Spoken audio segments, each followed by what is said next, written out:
Feliz tarde para todos. Hoy el Señor nos regala una nueva oportunidad de encontrarnos en este camino de intimidad con Él, en intimidad con Jesús. Y en este camino que el Señor nos ha regalado, pues hoy nos descubrimos y hemos llamado Padres de Fe. El próximo domingo es Día del Padre y celebramos desde nuestra fe, motivados en la experiencia profunda de encontrarnos con el Señor. Por eso hemos querido llamarlo así, Padres de Fe, y hemos querido compartir con Edgardo Valentín Merchán, con Elías Toma y con el señor José García, que compartirán con nosotros hoy y que nos descubrirán en algunos episodios de algunos hombres de fe, o a quien nosotros reconocemos especialmente en la figura de Abraham, lo llamamos el padre de la fe, y por eso les damos la bienvenida y les invitamos a compartir este rato de crecimiento y de fortalecimiento de nuestro seguimiento al Señor. Buenas tardes para todos. Y comenzamos.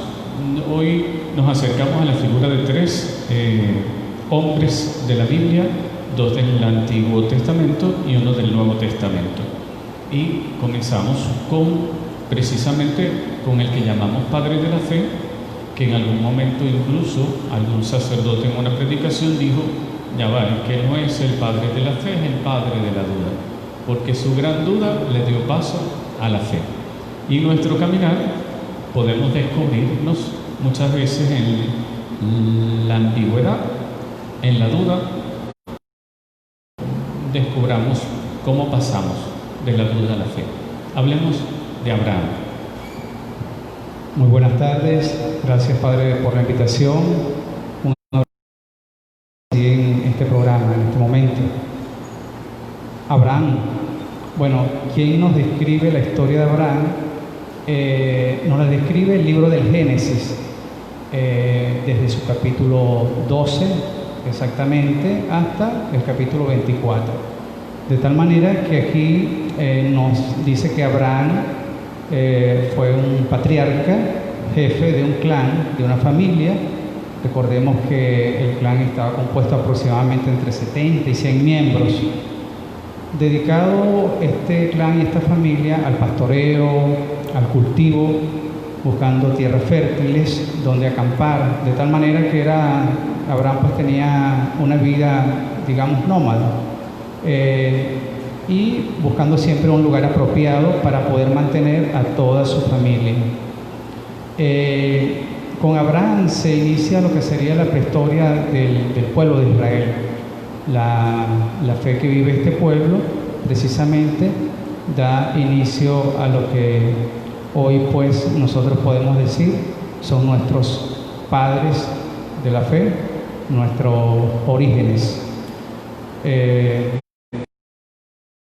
Junto a su familia tenía un sobrino, Lot, su mujer Sarai para ese momento, y él de nombre Abraham.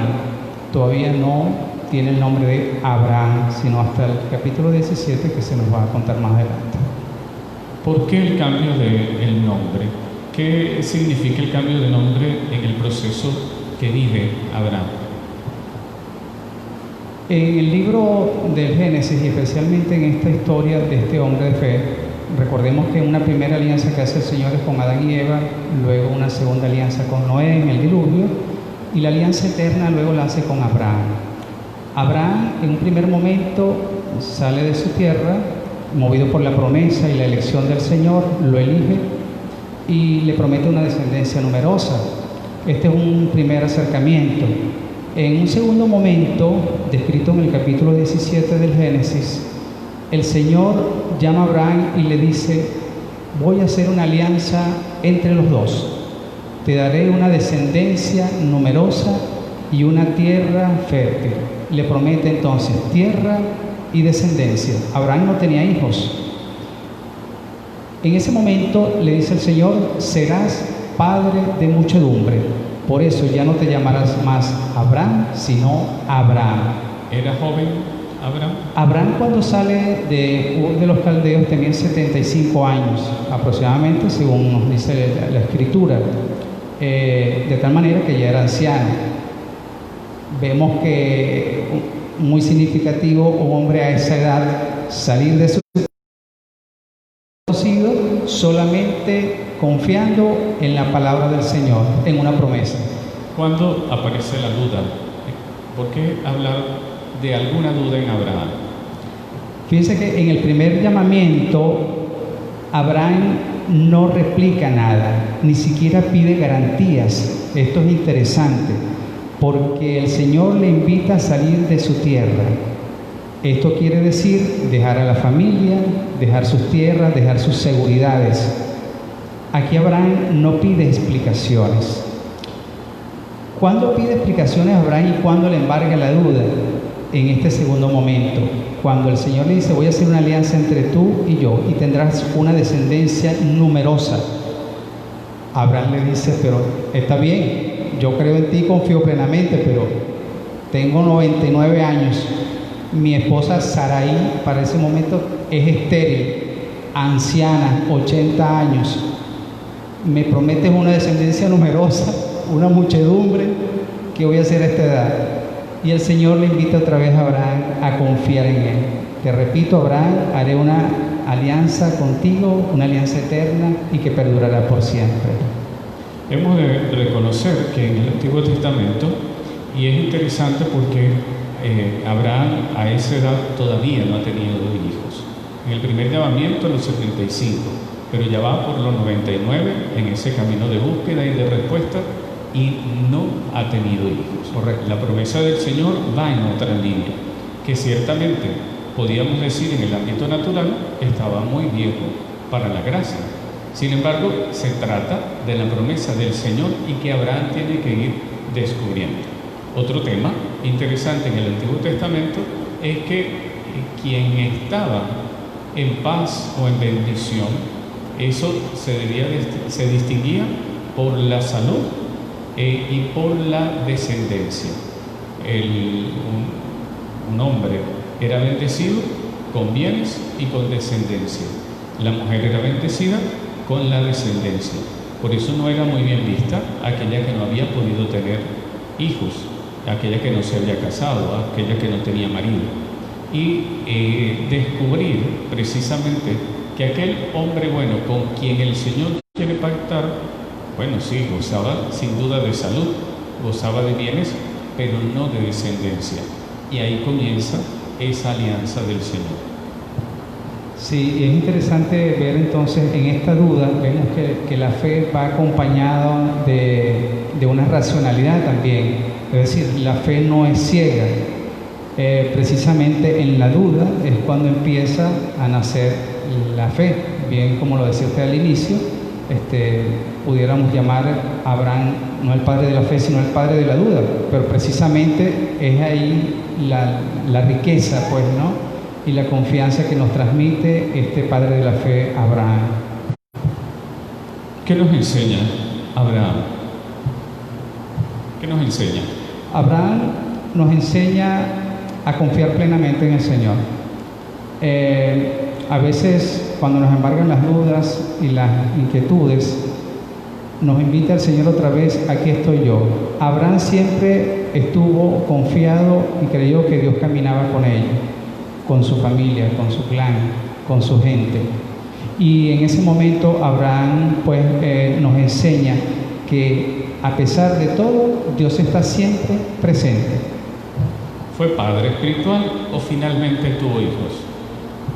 Tuvo hijos. En un primer momento, como su esposa no podía tener hijos, con el permiso de Sarai, le da por mujer a la esclava Agar, y de allí procrea a Ismael. Luego de la alianza que hace con Abraham, le dice que Sarai ya no se llama Sarai, sino Sara, y va a quedar encinta, y es cuando nace Isaac, el hijo pues biológico de Abraham. Como padre, ¿cuál fue la prueba quizá más grande que debió pasar Abraham? Bueno, Abraham tuvo muchas dificultades en su travesía desde que sale de Ur de los Caldeos, y en todas sale airoso. Tal vez la prueba más grande para Abraham fue la de ofrecer a su hijo, que el Señor le pide a su hijo Isaac en sacrificio. Recordemos, ¿verdad?, para nuestros queridos oyentes y que nos escuchan, la tierra donde vivía Abraham estaba rodeada de unas religiones politeístas. Abraham confía en un solo Dios, siempre, el Dios providente. El sacrificio de Isaac, normalmente decimos, es la prueba, el culmen que le hace Dios a Abraham. Pero aquí Dios le está diciendo a Abraham y a la religión y a él, para ese momento, de que no quería sacrificios humanos. El sacrificio humano eran las otras religiones, ¿verdad?, que lo hacían, pero el Dios de Abraham es un Dios de vida. Y el decirle a Abraham, dame a tu hijo, por supuesto, la fe de Abraham, la fe absoluta, te lo ofrezco, Señor, pero el Señor no va a pedir algo irracional. Por eso le dice, detente, ya sé que tu fe es tan grande.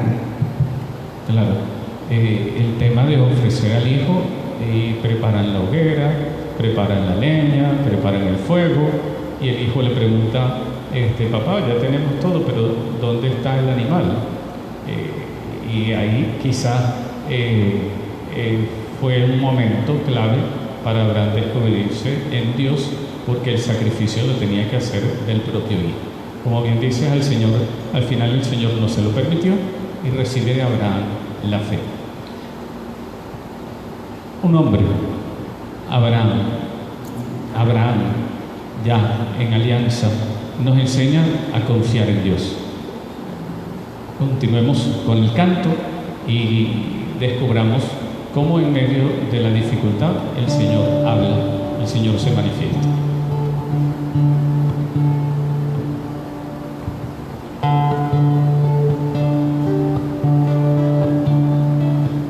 Tanto sufriste por mí, tanto dolor en tu piel, humillaciones sin doler.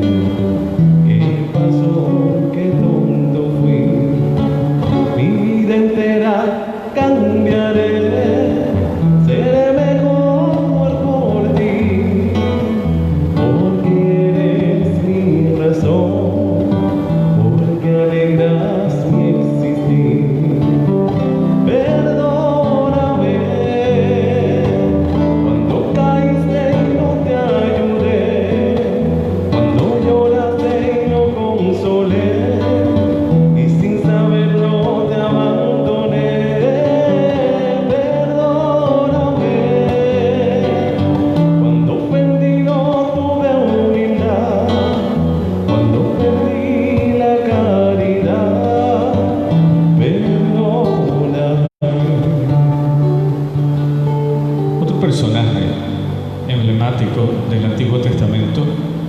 marca por la experiencia que tiene que vivir, por la prueba que tiene que pasar. Es Job. Y Job se presenta como un hombre fiel, así lo describe, un hombre justo, lo describe la palabra, y sin embargo un justo probado. ¿Quién era Job? En realidad, Job era un hombre recto, hombre temeroso de Dios, que siempre se apartaba del mal. Era un hombre rico y valorado, a tal punto que Dios se tenía satisfacción de él. Estaba admirado de cómo era él, de su fidelidad, y de esa manera cómo se apartaba de todo lo malo. Pero un día las desventuras de Job, después de tener tanta riqueza, tantos bienes, porque el texto bíblico nos dice que tenía 7,000 cabras, 500 bueyes, tenía 500 camellos y 500 rebaños de asnos.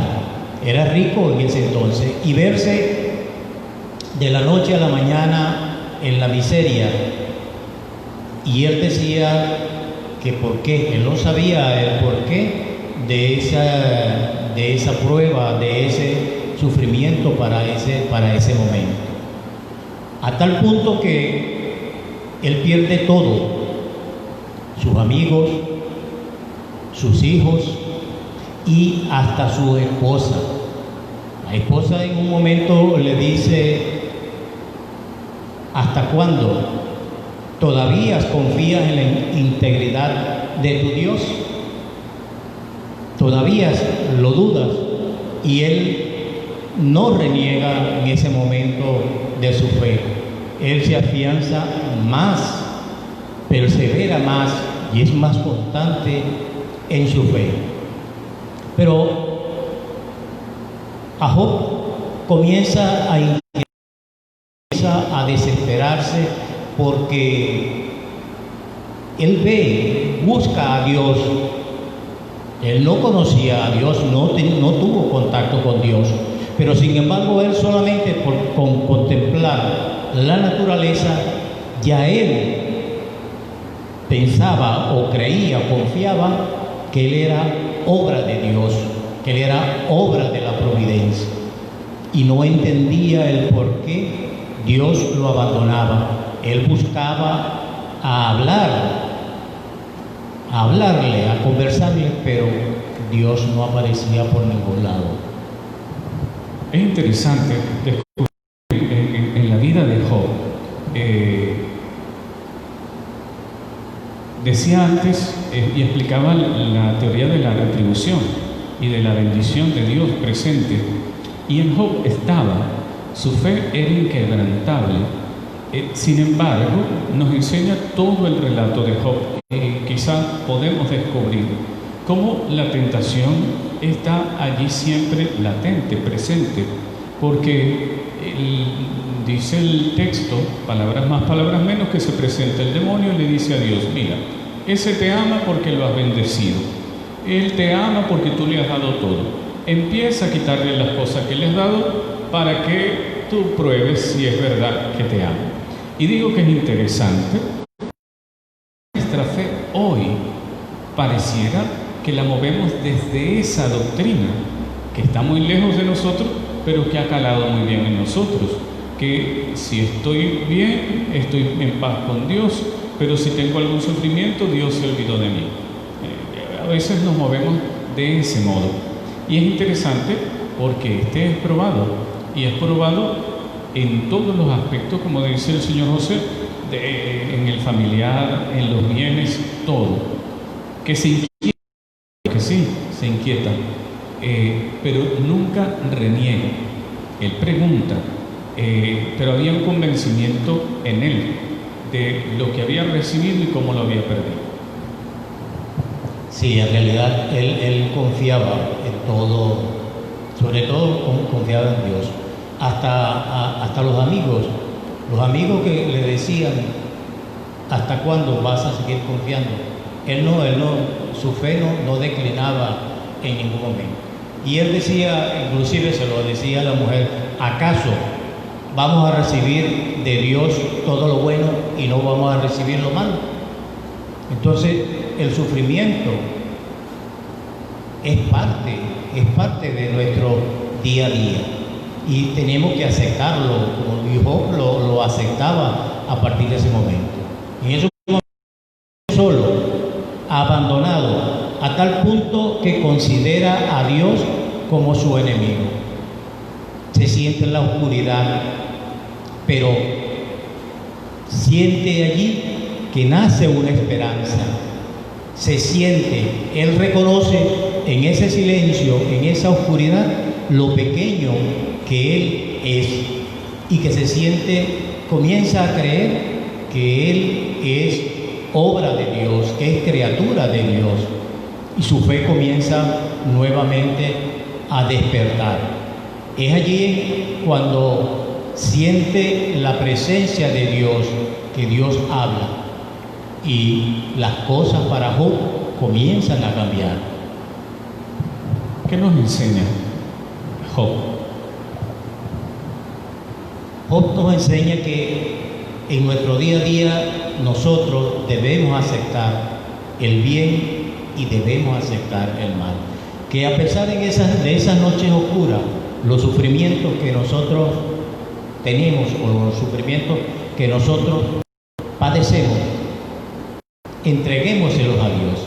Es bueno, es verdad, que en los momentos de dolor, de sufrimiento, nosotros reneguemos, porque es que no estamos acostumbrados al sentido del dolor y del sufrimiento.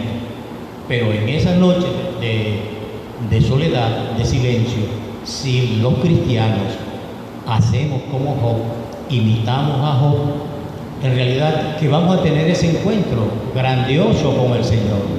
Y el Señor va a estar caminando siempre y en todo momento con nosotros, aunque no lo veamos. Yahvé sintió complacencia de la fe de Job, como sintió complacencia de la fe de Abraham. Y tenemos que tener claro que el Señor permitió la prueba de Job, pero el Señor no le puso la prueba. El que vino a tentar fue el demonio. El demonio es el que le dice a Dios, mira, déjalo, yo te apuesto a que vas a perder. Y ciertamente tocó fondo Job, porque sí, humanamente, sí lo deja ver, pero se descubre siempre, y ese despertar y esa esperanza y esa nueva fe nace de la confianza en Dios, sabiendo que, porque decía, su confianza era tal, que decía, el Señor me lo dio, el Señor me lo quitó. Y con eso no sentía dolor por lo material. Por eso atendamos, la tentación siempre será una ocasión, y el Señor lo dice en el Evangelio, siempre habrá ocasión de pecado. La virtud está en no caer en la tentación, en no dejarnos arrastrar por ella. Nuestra vida sería plena, es un modo de decir, si no tuviéramos tentaciones. Más bien sería aburrida, porque ¿cuál sería la meta? ¿Dónde estaría la virtud? La virtud está precisamente en permanecer fieles y firmes.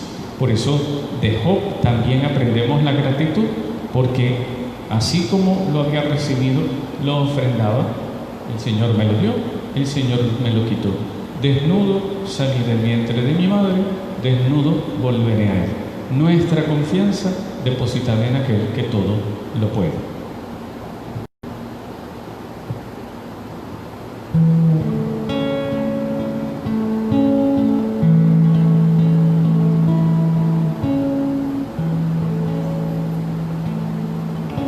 Jesús está aquí en este momento, su presencia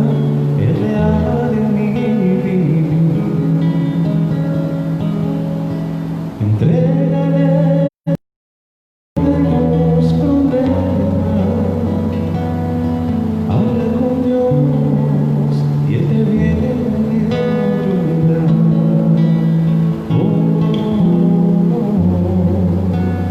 Dios te trajo aquí para aliviar tus sufrimientos. Él es autor de la fe, del principio al fin, de todos tus momentos. Y aunque se venieran noches traicioneras, si la cruz pesada es, Cristo estará contigo. Y el mundo puede hacer que llores, pero Dios te quiere sonriendo. Abraham y Job del Antiguo Testamento nos enseñan a crecer en fe, que se traduce en confianza, en confianza y en el reconocimiento de Dios en nuestra vida. Queremos ahora mirar un tercer personaje bíblico que nos habla de su fe, y este es San Pablo. ¿Quién era San Pablo? ¿Quién era Pablo?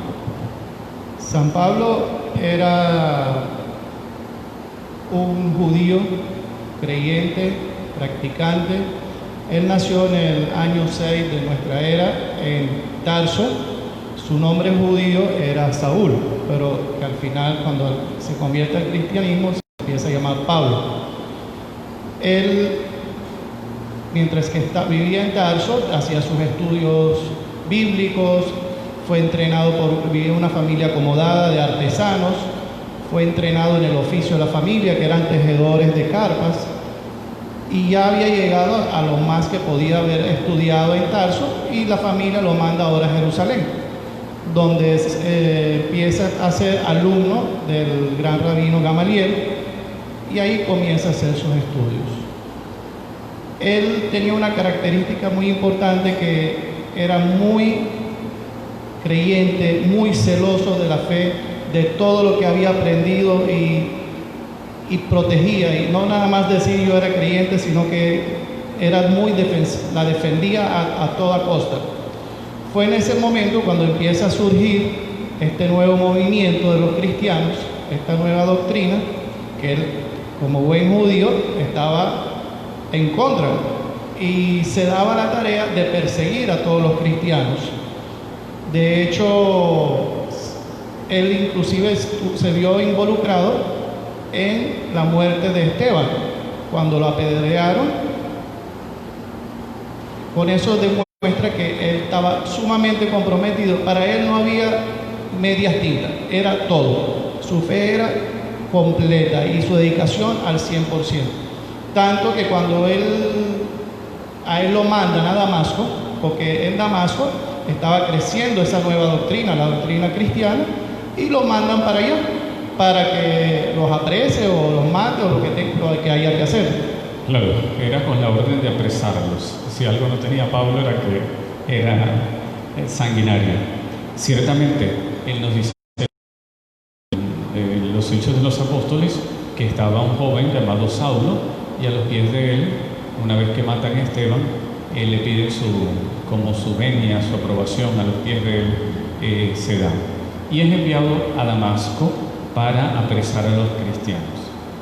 ¿Qué le pasa a Pablo? ¿Por qué? ¿Cómo deja de ser judío para hacerse seguidor, discípulo? En camino a Damasco, cuando iba con su caravana, de repente lo sorprendió un estruendo muy fuerte y una luz muy fuerte que lo tumbó inclusive de su caballo. Y escucha una voz que le dice: Saulo, Saulo, ¿por qué me persigues? Él, con la luz que hubo, que fue tan fuerte, quedó ciego, pero le responde a la voz: Señor, ¿quién eres tú? ¿Por qué yo te persigo a ti? Y él le responde: estás persiguiendo a De todas maneras, continúas a Damasco y te vas a quedar ahí y ahí vas a tener información mía. Ahí empieza la conversión de Saulo, porque ya no es cuento lo que se escuchaba en las sinagogas de ese tal Jesús, tuvo un encuentro directo con él y se termina de convencer de que Jesús es real y no es lo que decían de ellos los líderes de la sinagoga, que decían que era un farsante, que era algo que iba a pasar de moda, que no era así. Entonces él llega a Damasco y se hospeda, como las instrucciones que le dio Jesús. En ese tiempo Jesús se le aparece a un hombre que se llama Ananías y le dice a Ananías: hay un señor que se llama Saulo, está hospedándose en cierto lugar, necesito que tú vayas para allá porque tengo una misión para él. Le dice: Saulo, pero si es el que nos anda persiguiendo, apresando, no te preocupes que yo tengo para él una misión y yo ya le demostré todo lo que va a sufrir. Muy obediente Saulo, va a donde está Ananías, va a donde Saulo, le cuenta lo que le pasó, cómo el Señor se le apareció y que él venía a sanarlo. Y en eso se le caen como unas escamas de los ojos y Saulo recupera la vista. En eso se queda un tiempo en la sinagoga, donde aprendiendo de ese nuevo movimiento. Inclusive los demás judíos que vivían ahí empezaron a perseguirlo, tuvo que huir al desierto, y aprovechando que ya había salido de Damasco, vuelve a Jerusalén. Y el tema es que los mismos apóstoles le daba miedo reunirse con él, hasta que Saulo les contó todo lo que había pasado. Y se quedó con ellos, siguió empapándose de todo lo que los conocimientos, de todo ese nuevo evangelio, esa nueva noticia que es Jesús, y se convierte en el apóstol de los gentiles. Él se encarga de llevar la palabra de Dios, el evangelio, a todo lo que es el Mediterráneo, ¿verdad? Donde pertenecía el Imperio Romano. Como él era ciudadano romano, porque sus padres eran ciudadanos romanos, él tenía la facilidad de moverse por todas esas áreas predicando el evangelio. ¿Qué aprendemos de Pablo? ¿Qué hizo Pablo de trascendente? Pablo, lo trascendente que para mí fue, o lo que yo lo entiendo así, es cómo se debe vivir la fe. Completa, nada de medias tintas. Aparte de que su aporte a nuestra iglesia, él hizo los fundamentos de la iglesia. Según lo que he leído en la Biblia, prácticamente los apóstoles, este nuevo apóstol, es el más culto del judaísmo, tomando en cuenta que los otros apóstoles, unos eran pescadores, y él fue uno de los fundadores, o sea, él fue el que sembró las bases del nuevo cristianismo. En Pablo, ciertamente reconocemos por sus viajes, nos quedan de recopilación todas las cartas que después tiene que escribir y para animar a las comunidades que ya se habían fundado. Escribe a las 7 iglesias, escribe a cada uno, e incluso cartas de tipo personal para algunos de los apóstoles, a quienes les dirige, les escribe, y ciertamente con ellos el fundamento de esa experiencia de las primeras comunidades cristianas. En Pablo ciertamente reconocemos ese celo, ese amor por Cristo resucitado y su disposición para cumplir la voluntad de Él. La apertura de una conversión dada, después de describirlo, como bien ya decía, pues como su disposición para impulsar sin ningún temor las comunidades, para hacer comunidades, y nuestra fe vivir precisamente desde la comunidad. De hecho, en la carta a los Hebreos, Pablo retoma el asunto de la fe, todo este tema de la fe, y retoma aquello del Génesis, donde Abraham, porque creyó, eso fue tomado en su haber, en su justicia. Y eso Pablo lo retoma otra vez en la carta a los Hebreos cuando dirige esa epístola, y habla que por la fe Abraham salió de su tierra, ¿verdad?, a una tierra desconocida, etcétera, etcétera. Pues creyó en esta muchedumbre, creyó en la promesa. O sea, Pablo, como lo decía Elías, ¿verdad?, un hombre culto, pero también retoma toda esta, vamos a decir, experiencia de los patriarcas. Claro, recordemos que Pablo está bien formado como judío que es.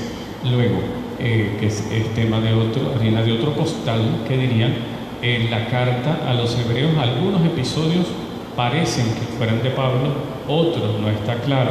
Por eso aparece en el texto, en el canon, la carta a los hebreos, a diferencia de las otras que dicen de San Pablo a los Corintios, de San Pablo. Estas no tienen la autoría final, ni se ha podido encajar en los escritos paulinos por la orientación que los otros tienen, pero ciertamente este nos habla de esa recopilación, y que lo vamos a encontrar como discurso, ese mismo discurso presente en Pedro, en Pablo, cuando van a referir, y especialmente cuando Pablo quiere convencer en las sinagogas, empieza con la historia de sus padres, empieza a referir lo que es, él se presenta como lo que era, y después dice, pero ahora es Jesucristo.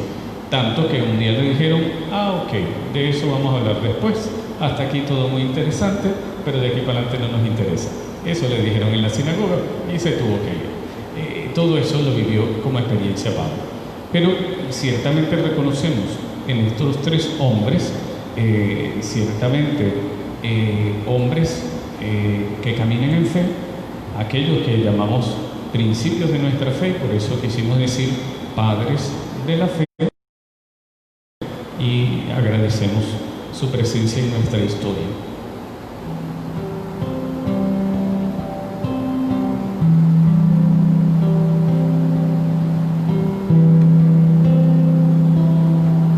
Conocí una vez a un hombre, su rostro estaba lleno de luz, su cuerpo maltratado cargaba como una cruz.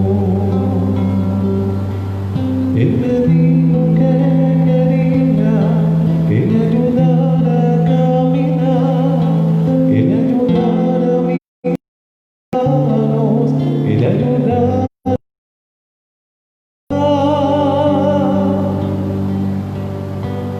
Aquí estoy, Señor, ¿qué quieres de mí?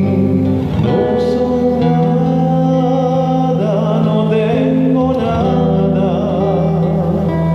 pero con tu amor, con tu ardor, te puedo ayudar.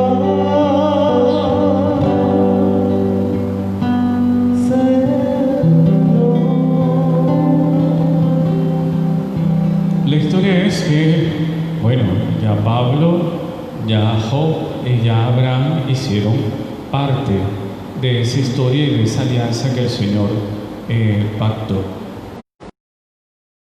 Hoy es que nos encontramos con Valentín, con Elías y con José. No voy a preguntar qué personajes quieren ser, porque cuando se hace el lavatorio de los pies en la última cena, nadie quiere ser Judas Iscariote, ¿verdad? Entonces aquí no vamos a preguntar quién quiere ser el pobre Job, por la prueba. Sin embargo, hoy estamos y nos reconocemos llamados también, por eso el canto decía, aquí estoy. ¿Cuándo comenzó ese aquí estoy, Señor, para Valentín? Bueno, mi experiencia de fe realmente desde muy pequeño, yo he estudiado en colegios católicos, vamos a empezar por allí. Pero yo creo que mi experiencia de empezar a ver a ese Dios providente y empecé a participar de los grupos juveniles en mi parroquia y en los grupos de catequesis, visitando asentamientos campesinos y todo eso. Y más particularmente una experiencia que tuve de un año trabajando en La Dolorita, por allá en la barriada de Petare. Aprender a ver a esa gente con otros ojos y ver que allí hay gente buena, gente muy buena, muy trabajadora. Y fue una experiencia interesante donde yo digo, bueno, aquí también está Dios. ¿Y qué hacía Valentín en Petare? Sí, Valentín es de Oriente. Bueno, fíjese usted, toda mi experiencia vocacional, yo entré al seminario cuando estaba, ¿verdad? A los 18 años y luego, bueno, con los salesianos de Don Bosco. Y una de mis primeras experiencias fue precisamente allá en La Dolorita. Tuve un año. Entonces, de toda esa selva de allá de Guayana, como lo dice, y de todas esas llanuras, también me voy a estas otras montañas, ¿verdad?, de barriadas. Fue una experiencia muy bonita, de verdad, de trabajo con los adultos, con los jóvenes, niños, catequesis, centros de capacitación interesante. Ahí yo creo que empecé a descubrir más la presencia del Señor. ¿Como papá? Como papá, caramba. Bueno, hay que dejar dicho y claro, porque su esposa siempre hace esa claridad. La señora Trini dice, yo no lo saqué del seminario, yo lo conocí después. Entonces, él estuvo en el seminario, pero él salió y después, en otras clases, en otro instituto, en otro espacio, es que conoce a su esposa, que además, no estamos hablando de ella, ya de ella hablamos, pero ella había estado también como aspirante religiosa, así que había camino de bendición ya en ese espacio. Es bueno hacer esa aclaratoria, porque yo la conocí un año después que salí. ¿Como papá? Sí. Bueno, mire, como papá, cuando yo tengo, ¿verdad? Después, mi hijo, mi primer hijo, yo creo que ahí empieza la aventura de decir, bueno, Señor, ¿y ahora qué? A mí me pasó como Abraham, pero al revés. ¿Y ahora qué voy a hacer yo? O sea, nada, como se dice por allí, no hay una escuela para ser papá, ¿verdad? Y luego con mis otros dos hijos, la experiencia de fe vivida en familia y con ellos ha sido sorprendente, en el sentido de que me han visto como su guía, como su compañero, como su amigo, y algo muy interesante en esta experiencia de fe ha sido las reuniones de familia. Yo creo que eso ha sido clave también, bueno, con mis hijos y dentro de lo que sería la educación, pues también que he podido darles dentro de las limitaciones. Y cuando hablo de limitaciones me refiero básicamente a limitaciones materiales. Porque, por ejemplo, mi hijo que se fue al seminario, el mayor, cuando se fue al seminario, yo le converso con él y le digo, bueno, hijo, perdóname de verdad y por las cosas que no te pude dar, porque él se fue a los 16 años. Y la respuesta de él a esa edad fue, papá, a mí nunca me ha faltado nada. Yo creo que esa respuesta ha sido una respuesta avasalladora y donde Dios me dice, quédate tranquilo, confía plenamente, nada va a pasar, ¿verdad?, que yo no lo permita. Y yo creo que como papá, en esta de la educación de mis hijos ha sido bastante interesante. Claro, se fue el otro, Samuel, al seminario. Quisiera, ya no será una muchedumbre, digo yo, bueno, en nombre de Dios si se hace sacerdote, y si no, bueno, yo lo que quiero es que sean felices realmente, ¿no? Pero estaré aquí para acompañarlo. Pero sí, es una experiencia de acompañamiento que estoy haciendo en este momento con ellos y con mi hija, pues que está conmigo. Elías, esa experiencia de Jesús y la experiencia de papá. Bueno, nací en una casa cristiana, como donde se hicieron todos los sacramentos, todo bien, pero entonces uno empieza a entrar en la vida, en el mundo, en el trabajo, y como que uno va perdiendo el horizonte. Fue más o menos hace como 15 años en medio de una crisis personal que tuve, donde yo sentía que ya nada valía la pena, ya nada, que como que si todo lo hubiera hecho mal.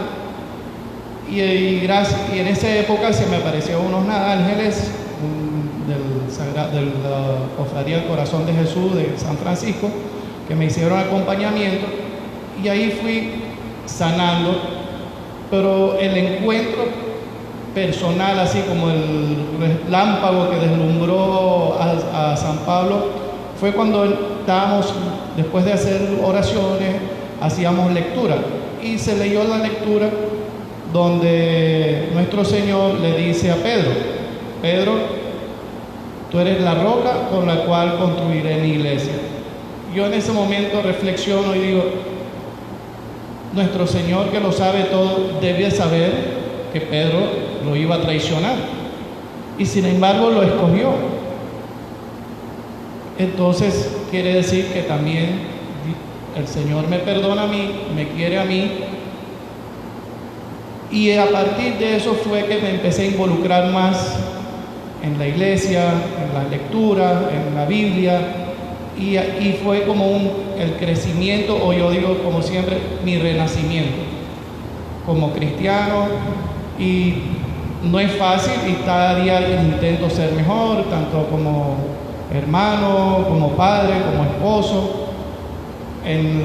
Aquí con los hermanos de Maús que pertenezco, trato siempre de mejorar, trato de, como dijo, de la virtud no es que no haya tentación, sino superar, y ahí es donde voy. Y como padre, bueno, amo a mis hijos, tengo 2 niñas y un niño.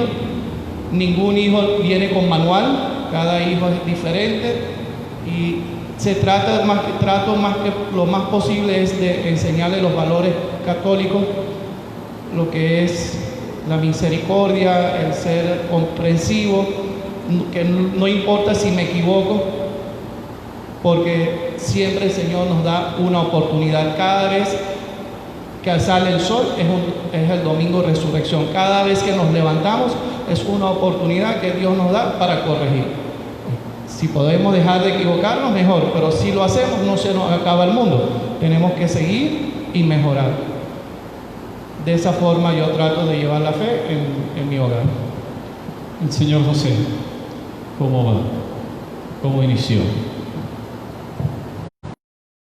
Bueno, yo tengo un antes y un después.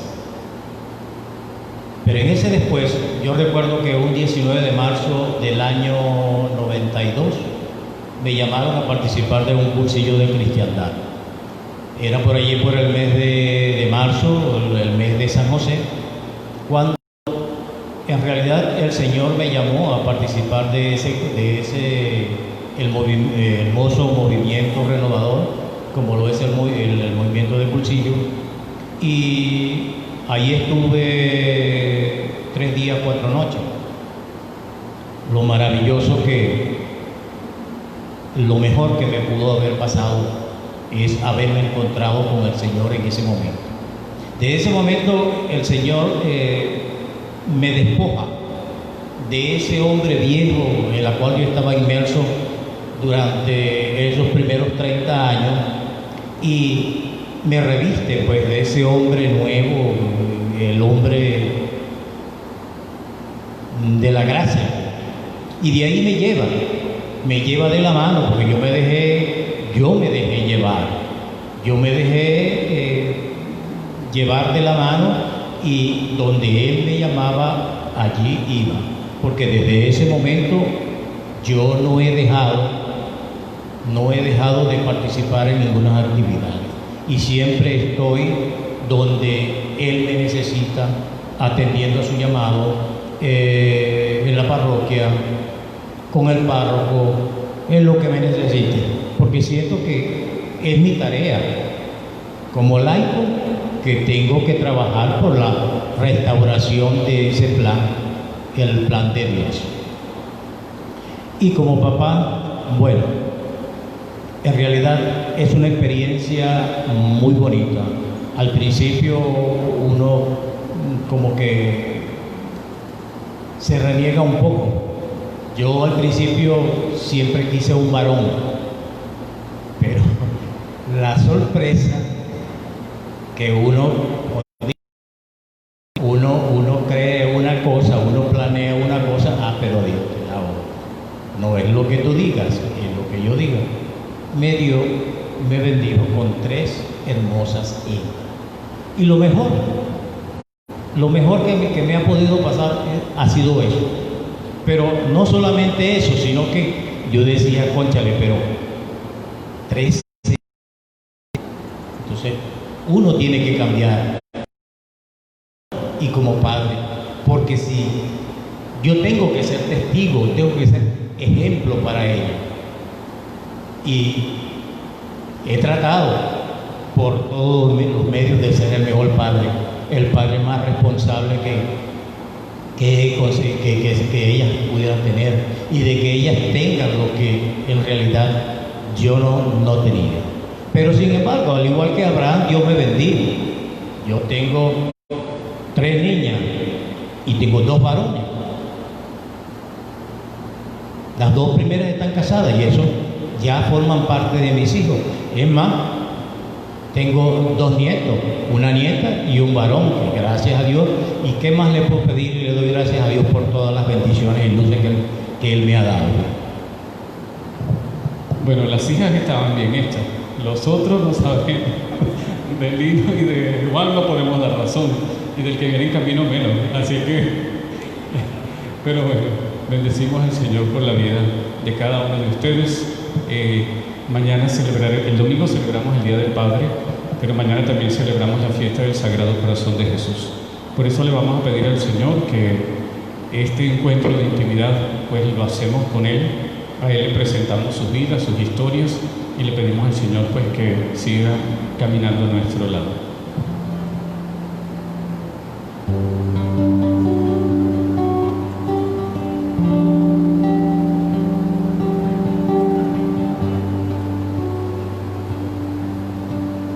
Todo lo que emprendas lograrás.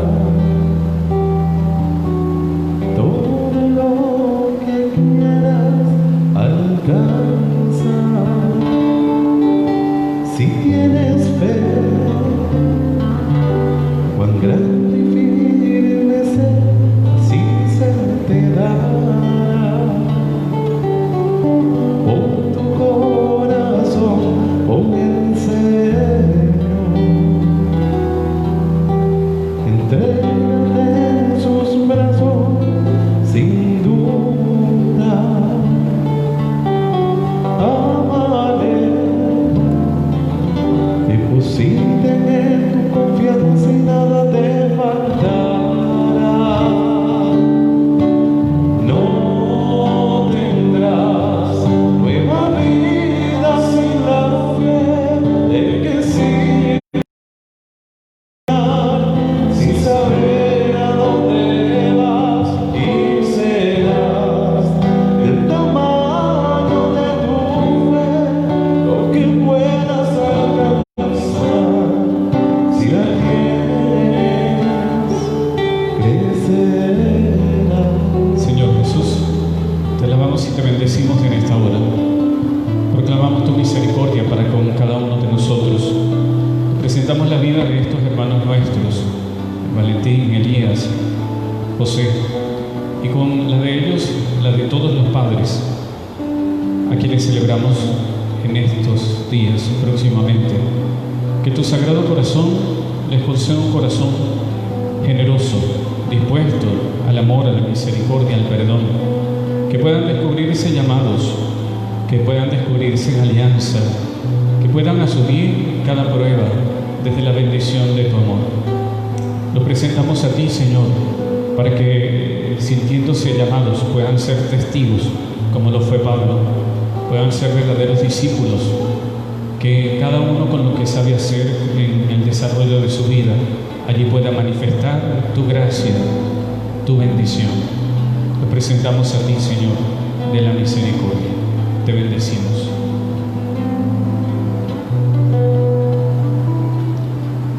Te damos gracias, Señor, por tu presencia entre nosotros.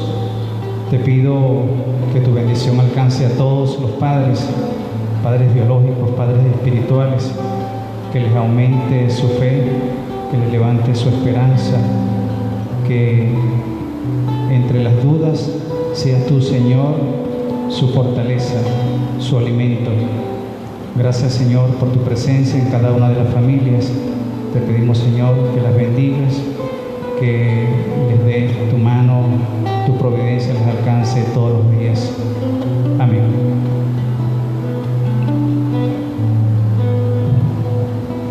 Aquí estoy, Señor, para alabarte, para bendecirte. Aquí estoy a tus pies, para darte gracias por esta nueva oportunidad. Gracias por el don de la vida. Gracias, Señor, por la familia con que me has bendecido. Gracias por los amigos, Señor. Bendícelos a todos, Señor. Gracias por protegernos en todo momento. Ayúdanos, Señor, a seguir por ese camino recto, por el camino de la felicidad. Gracias por tu misericordia, Señor, por acompañarnos siempre en todo momento. Amén. Señor Jesús, presente aquí con nosotros, te doy las gracias por el don de la vida, te doy las gracias por todo lo que tengo y lo que soy. Y te quiero pedir, Señor, que tengas misericordia en estos momentos difíciles que está pasando la humanidad. Ten misericordia de nosotros, Señor. Ten misericordia de nuestra patria. Ayúdanos a superar esta crisis, esta pandemia que nos está agobiando. Dale fortaleza a todos los médicos que están luchando, todos los que están al frente de batalla en esta crisis, Señor, en esta batalla. Dale la fuerza y danos a todos la esperanza. Aumentanos la fe para seguir esperando ese triunfo tuyo sobre esa enfermedad. Amén. Te presentamos, Señor, a todos los padres, especialmente los que están enfermos, los que se sienten solos, los que están tristes. Bendícelos, Señor, con tu misericordia. Bendice a los padres que sufren a causa de sus hijos. Te presentamos a ti y te pedimos, Señor, una vez más nos des un corazón como el tuyo. Que tu santa bendición venga sobre nosotros, Señor, como lo esperamos de ti.